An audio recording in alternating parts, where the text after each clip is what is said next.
Okay, we will go ahead and get started. Welcome everybody to the first Dr. NAACLS virtual event.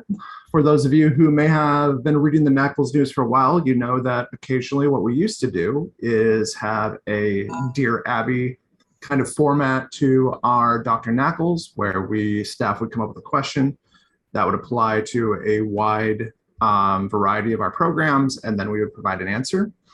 We felt after the success of our Dr. NAACLS, our Coffee with NAACLS event at CLEC, that we would kind of take that idea and offer it on a more regular basis. So if you haven't seen the rollout for the new NAACLS news, I would suggest you check that out. But what Dr. NAACLS will now become is a monthly virtual gathering where we'll have a general topic with presenters that is either timely or we still feel is important for our program directors to know about. And then after a brief presentation about that topic, we will open up a Q&A to any question whatsoever, whether it applies directly to the topic or if it's about your program's accreditation, standards, or policies and procedures. So before we get into introductions, the Dr. NAACLS will be available online on the news and our YouTube page. So since it is available online, we need to offer a disclaimer. What you see here is the current recording date of Dr. NAACLS, and a reminder that if you're watching this at a later time, our policies and especially our standard compliance guide changes about twice a year, usually after the September meeting and then after the April board meetings, and then staff updates those documents and tries to make them available within a month. There's a lot of behind the scenes administrative work happening right after the board meetings. So I mentioned that just to say, if you're watching this at a later time and there are standards, compliance issues, policies specifically referenced, please double check that they're still accurate on our documents on the website or contact staff. But again, that's more necessary for people who will be seeing this down the road. The people joining us today, you see on the screen right now. My name is Mark Spence. I'm the Program Approval Coordinator and Volunteer Services Manager. I work specifically with phlebotomy, clinical assistant, and also doctoral programs. And I would like to introduce my colleague, Russell DeCalliway. Hi, I'm Rusty Calloway. I'm the MLT Program Accreditation Coordinator, and I also serve as the liaison for the QA committee and the review process committee. Okay, and with that, I will hand it over to Charity, who will go over some of the aspects of the upcoming workshop in November. Hi, everyone. My name is Charity Accurso, and I am just moved into the role of Vice Chair of the Review Committee for Accredited Programs. I've been on the committee for a couple of years as a member, and I am moving into the Vice Chair role this year. I'm joined by my colleague, Laura. We're both from different institutions. I'm based from the University of Cincinnati, and I'll let her give her background when we get to her. But I've been a faculty member, a program director, and a department head, and so a little bit of, kind of the lens that I come from. Laura and I had the privilege to give the NAACLS workshop earlier this year in February, and we're looking forward to offering the workshop with a little different spin on it in November. The objectives are listed on the slide. We plan to review the NAACLS accreditation and approval processes, and that's something that I will do where I'll talk about what is NAACLS, what does it mean to be accredited or an approved program, what are the steps to seek initial accreditation as well as reaccreditation, the different timelines that are involved, the preliminary report, how to approach planning for a self-study, some tips and things to start thinking about now. And as you complete the self-study along the way.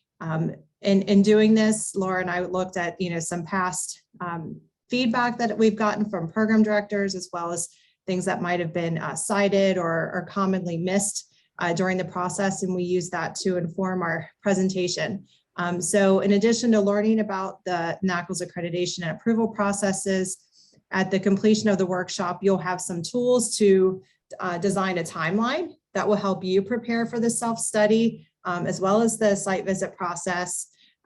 We will focus on, and Laura's going to go a little bit over the standards, how there's a lot of inherent flexibility in the standards that NAACLS gives us. That's a little different than some other accreditation agencies that I work with in my role as an associate dean.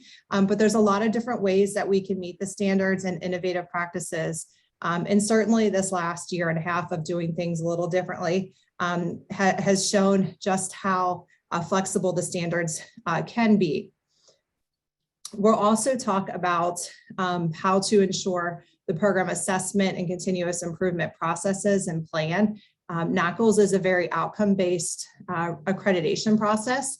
And so it's important that you develop a plan that works for your program, you collect the data, you analyze the data, you collaborate with your partners, and then when changes are made, you go back and reevaluate those changes. And so in the first part of the workshop, I'll go over some of those sorts of things that will help you along the way. And with that, I'm going to turn it over to Laura to introduce herself and to give a little bit more of an overview. All right, thank you. And hi, everybody. Again, my name is Laura Ahonen, and I am the program director of both an MLT program and a phlebotomy program at North Central Technical College in Wisconsin. My experience with NAACLS, I have been a self-study reviewer, a site visitor. I've been a member of the PARC, which is Program Approval Review Committee. I currently serve as the chair of PARC. In addition to that, I recently had my MLT self-study and site visit and my phlebotomy self-study, which is, I think, coming up again. It's every 5 years, right? So it's a very quick turnaround. So I feel like I've really been enmeshed in NAACLS standards and compliance, and it's a real honor to be asked to speak at this workshop. The workshop is Friday, November 5th in Chicago. So if you want to kind of jot that note down, the workshop is Friday, November 5th. And what my role in the workshop will be is to go through the standards. I'm going to go through the basic standards. Charity is going to go through standard 2. I'm going to go through the unique standards, and then Charity is going to kind of summarize and give you the tips and tricks for timeline and all of that. What I use to focus my part of the presentation is, I'm going to go to my next slide here. I'm going to be able to use, because as Charity said, NAACLS is very flexible. They are not as prescriptive as many accrediting bodies. So I'm going to use responses to the innovation questions from the annual report and share with everybody what programs are doing that might be unique or innovative, especially in response to the challenges we faced during this COVID pandemic. I'm also going to use as a resource the NAACLS most commonly cited standards. I will, pardon me, I will be building my presentation from the revised standards and compliance guide. The version that's on NAACLS website right now is from May 21.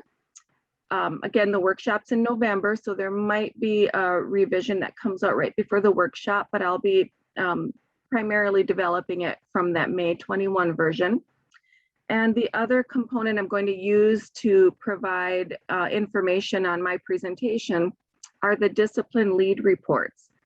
So each profession in the lab that's accredited, NAACLS has a discipline lead person assigned on their website that can help program directors answer questions. All of those people then annually compile the questions they've received into an annual report. So that will give me ideas on what are the most frequently asked questions by program directors. And I'm going to use that as part of the presentation as well. So with that, Charity, do you want to kind of wrap up before we open to Q&A?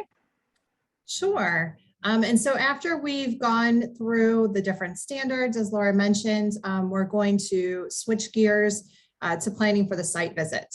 And so I think a lot of the work we think about leading up is to get the self-study in, which is of the bulk of the work, but then we need to plan for what we're going to do next.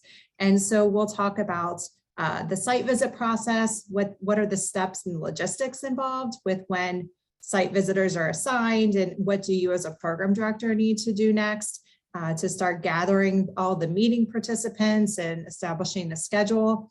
We'll also talk about what sorts of documents to have prepared to share with the site visitors, and just what you will expect that day. Again, we'll talk about a timeline to prepare for that. The other part that I will be going over is what happens afterwards. So after the site visit occurs, you'll get a report, and then you have an opportunity to reply and add additional information and documentation as needed. We'll also go into what is the award process. So after you've submitted everything, you've answered any questions, what happens on the NAACLS side, and the timeline involved, opportunities if you need to provide additional information. And then what does it mean to have a 3-year award, a 5-year award, a 10-year award, and what's involved in progress reports and interim reports. And I view them as kind of the ongoing housekeeping things to keeping a program running, but those are really important components as well. The NAACLS process and all accreditation is an ongoing process of continuous evaluation and improvement. And so we never stop working on that. And so we'll talk about how to approach that and handle the time in between visits. And Mark, I think that was it. Great. Thank you to both of you. So now we will move on to general Q&A. So the right way we will do this Q&A is you can either raise your hand and we will give you permission to talk. This is a Zoom webinar, so it's a little bit different than a Zoom meeting where it's kind of just a free-for-all, for lack of a better term. There is a Q&A kind of chat capability where you can just ask questions that way, and the presenters will see them and we will choose questions to answer that route. But before we do, let's talk about DLPs, because I believe Laura brought these individuals up. So DLPs, or discipline lead person, they are members of our review committees that are here to assist with any question when it comes to standard interpretation. They won't be there necessarily to advise you if you have like, hey, can you give our self-study a once over to see if we're on the right track? Hey, we have a few things on our progress report. Can you give it a quick review? It's not the quite intent of this role. The intent of this role is to be really there for a standard interpretation question. We do want to avoid them being perhaps used as a consultant. So if you have questions about standard interpretation, these are the individuals you should go to. Policy and procedure questions always come to staff. If you don't know which is which, please shoot it off to staff first, since we are the paid professional staff. And then if it's something that is really more standard interpretation, we will generally forward it to the DLP and make sure you're included on it and just bring them in the loop that way. And also, if you don't know where these individuals are located on our website, if you go to NAACLS.org, program directors, and they are in this top section: discipline lead person for clinical assistant, CITO, MLS, MLT, etc., and their contact information is there. Also, for those of you who may want to register for the workshop and haven't done yet, that is available right on the front page of our website. So that's kind of those housekeeping items. I'm not seeing any hands up or questions in the chat. Do we have any questions for the group right now? I see you raising your hand, Nicholas. You should be allowed to talk right now. You will need to unmute. There you go. Good. Okay. Just a quick question. So we just got our accreditation, and we're a Histo HT school, and we're looking to increase the students' learning experience. So we want to do clinical rotations, but like, what are they allowed to do during their clinical rotations? Can they embed and cut, patient tissue under my supervision, or they just have to sit and just watch? I could take that. Yes, students in a clinical experience are allowed to perform as long as they are supervised. And really that's part of the learning, is that they should be allowed to perform. We wouldn't want students to be at a clinical and just sit there and observe. Their learning experience does require them to perform skills while at a clinical setting, Okay. but they do need to be under supervision. Okay. I don't know if Charity, you want to add to that? No, I think you covered it. As they do need to learn the skills and be able to perform them at the competency needed for your profession. Okay. Yes, because I usually make the blocks myself and give you their tissue types and stuff. I think in a clinical setting, because we have 5 different hospitals, they can all go rotate around it, so get more variety, so they can see more. So that was just our idea behind it. Good. Okay. Thank you very much. Okay. We have a question in the chat. One second. So somebody, Deborah, did you want to chime in on that? You would have to, Deborah Wood, you would have to answer, raise your hand if you would like to contribute, because I need to let you talk. Okay, one second. All right, unmute and go ahead, Deborah.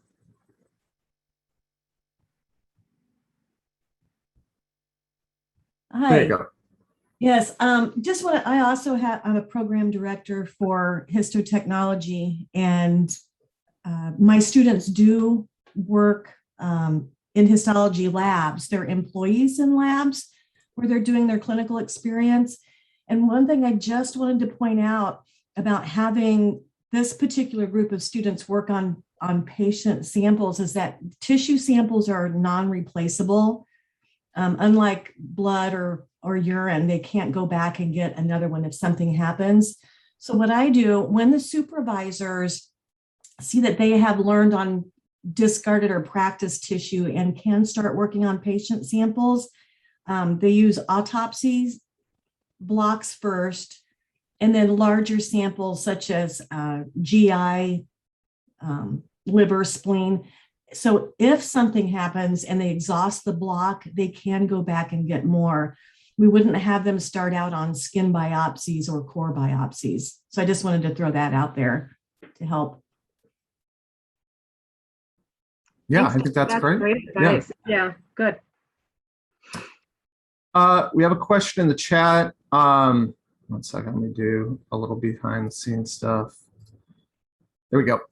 So Connie Moore asked, do you have suggestions for the best way to keep up with changes in wording or the standards themselves? So the best thing is the NAACLS news.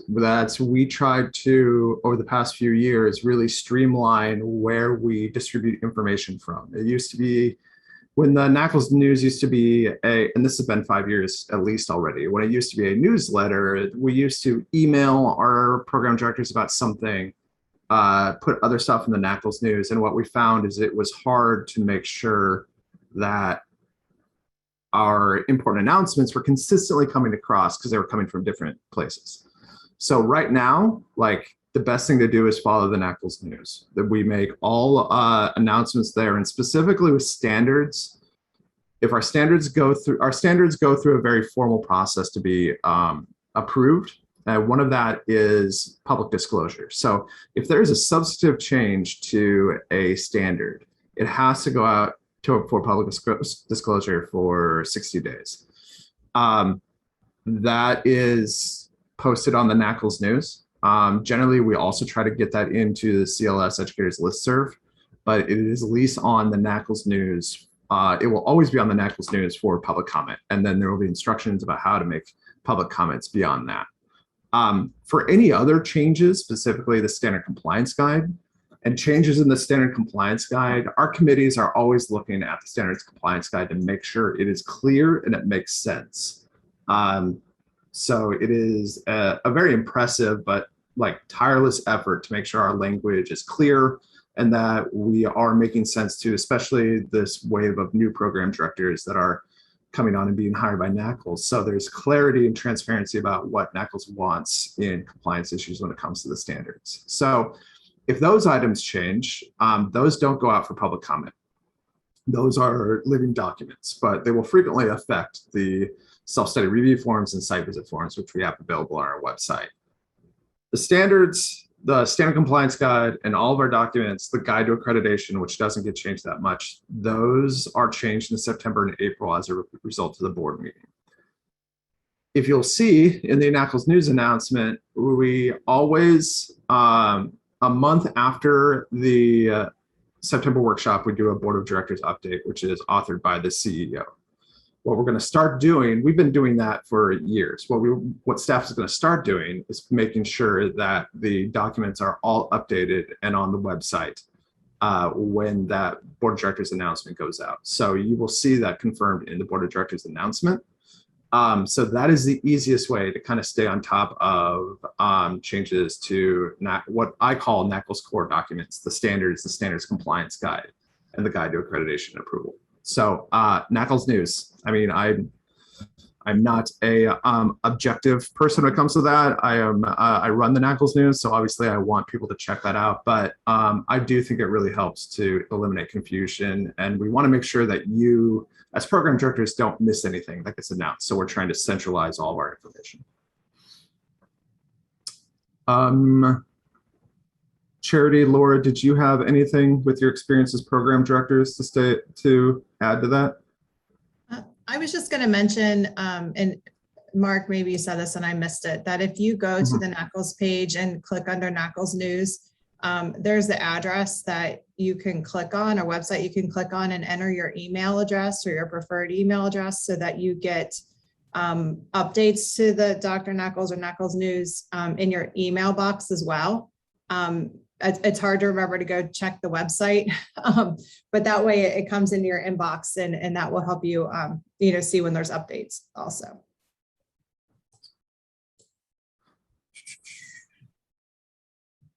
Any other questions?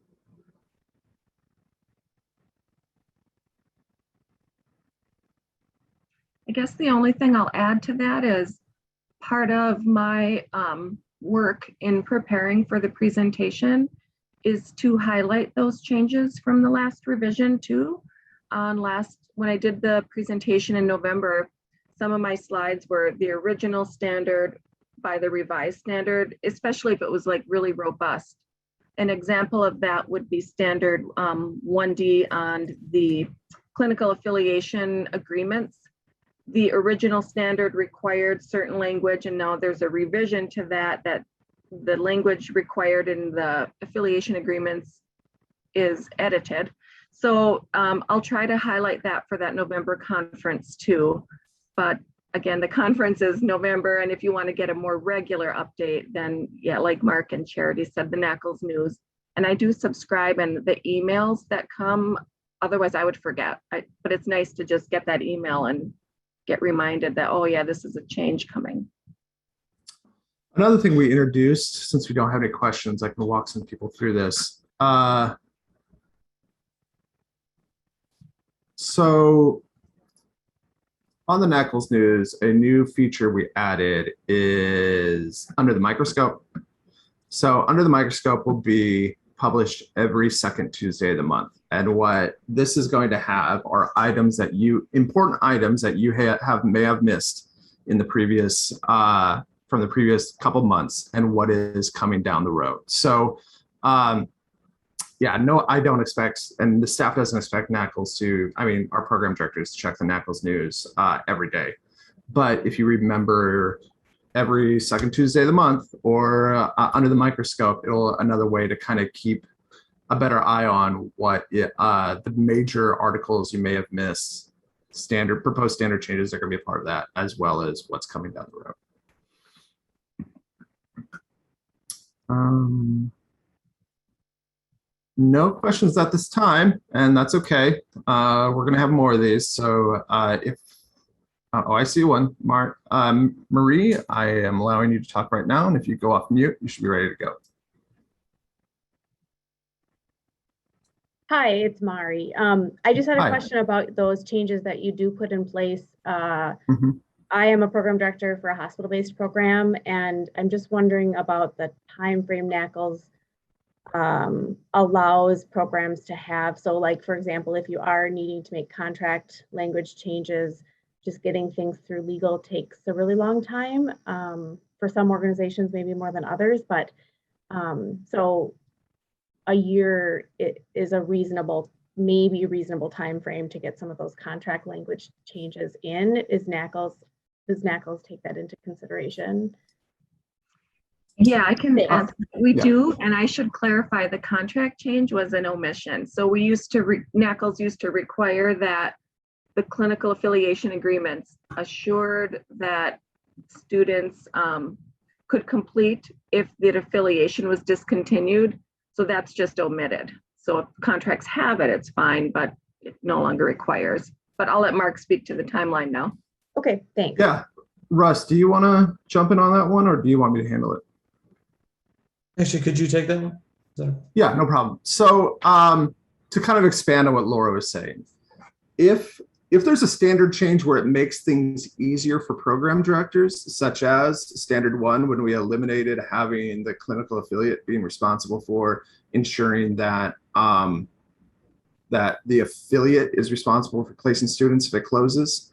There's a lot of discussion on the committee and the board, and it was felt that while that was a requirement, that's practically not what happens. If an affiliate has to drop their affiliation for whatever reason, the program director is the one that has to make sure their students can get placed in other affiliates. So why are we making the program director's job harder when it's trying to get this affiliate created? So in cases like that, when we are removing or making things easier of compliance, we will try to do programs the favor or the courtesy of enacting that standard change right away. Let's say we have a standard where it makes your job a little bit more difficult, or at least different at the very least. That will be introduced generally after a board meeting. So let's say we have a board meeting in September coming up. So if there is a proposed standard change, we will notify our programs of that in probably about November, early November, late October. We will wait for public comment. Those public comments goes to the committee and the board, and then the committee and boards will act on those standards the next board meeting. So in this example, it would be April, about 6 months later.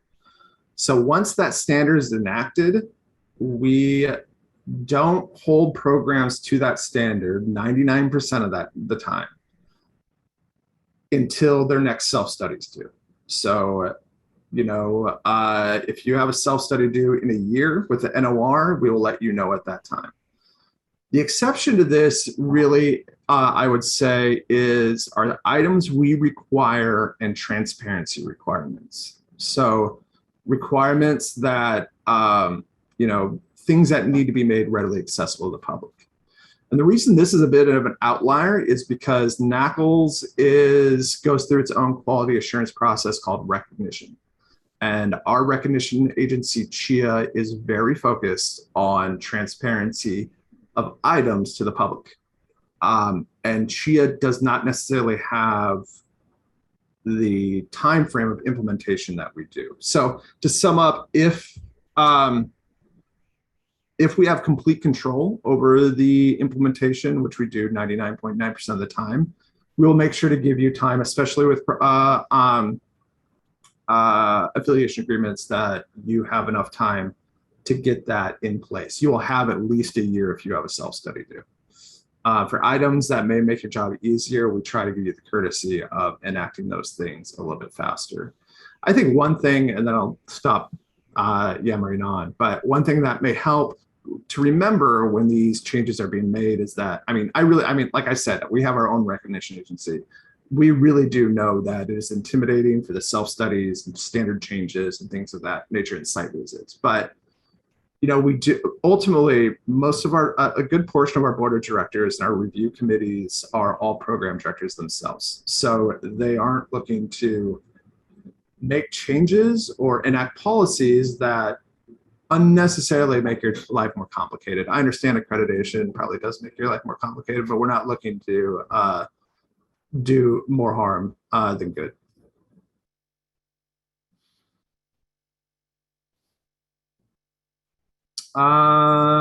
Any other questions?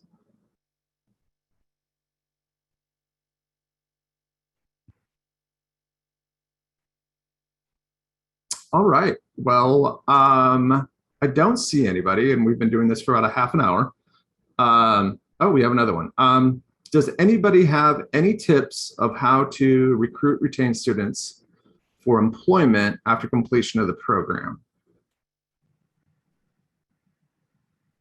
This sounds like somebody would be probably at a hospital-based program, which unfortunately our presenters, I don't know if our presenters have any experience at all or can share experience on a site visit. If not, if there's somebody in the group that is, or one of our attendees that, oh, we have a couple of hands go up. So before I go to the people in the chat, Charity or Laura, did you have anything or do you just want me to jump to the chat?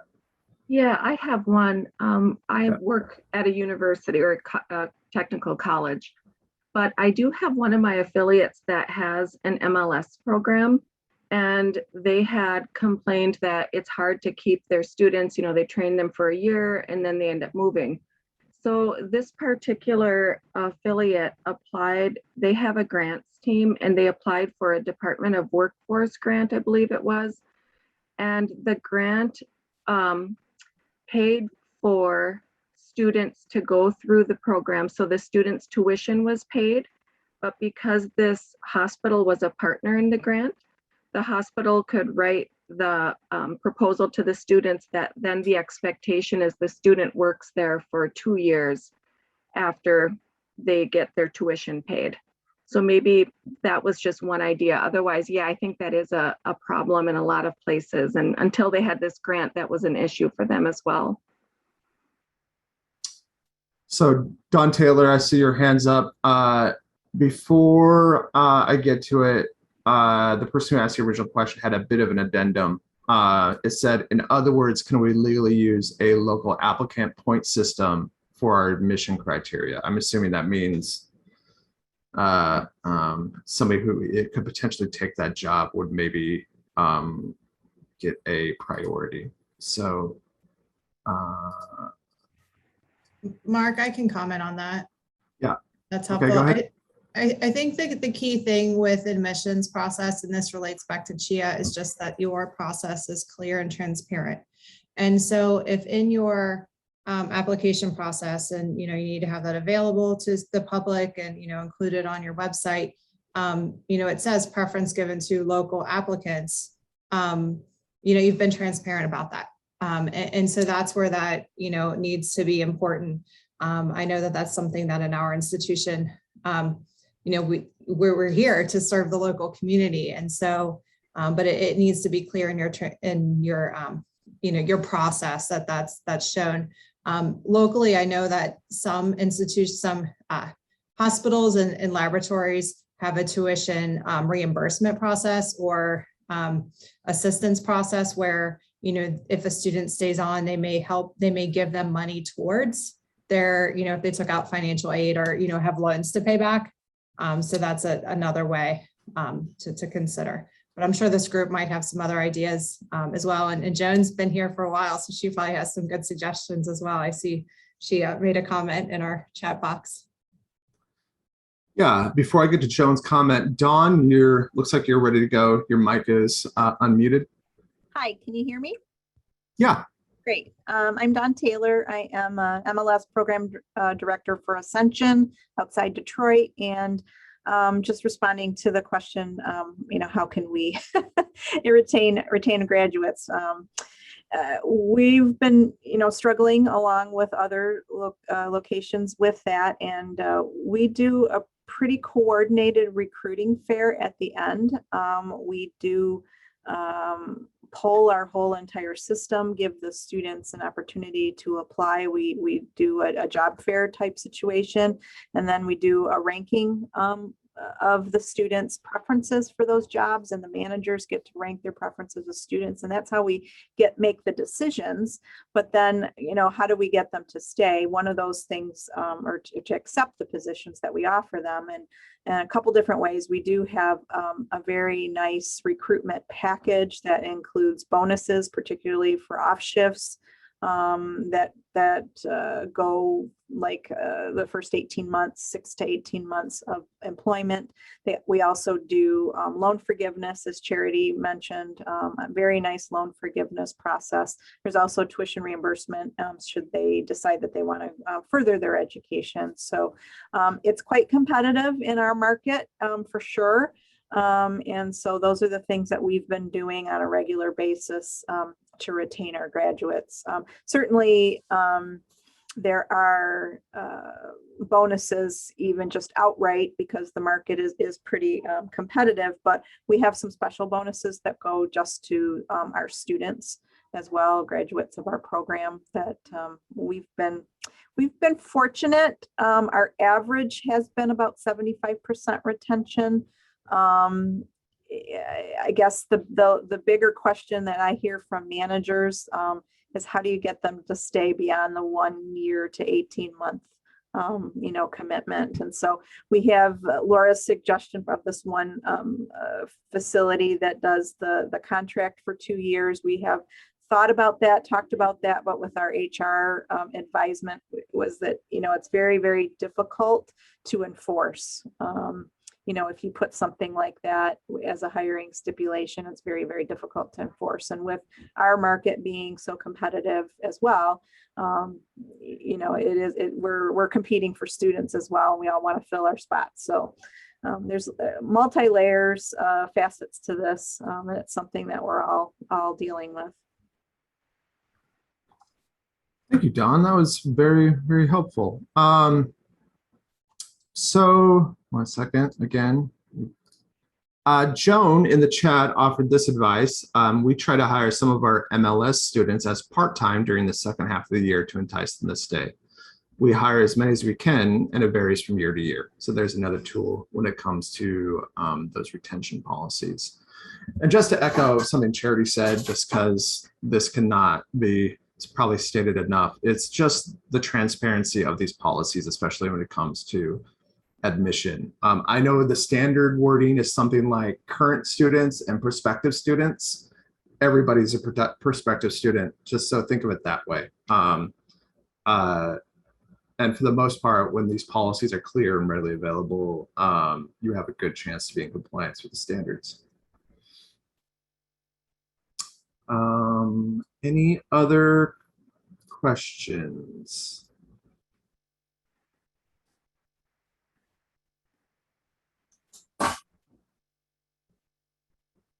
Going once, going twice. Well, I want to thank everybody for attending today. I consider this a success. I'm hoping we provided some helpful information to you. Again, if you think of something as soon as we are done here, you can always contact our DLPs. You can always contact staff. And we'll be having another one of these in about a month. I believe it actually covers transparency, but please double check the NAACLS news to make sure I'm accurate on that.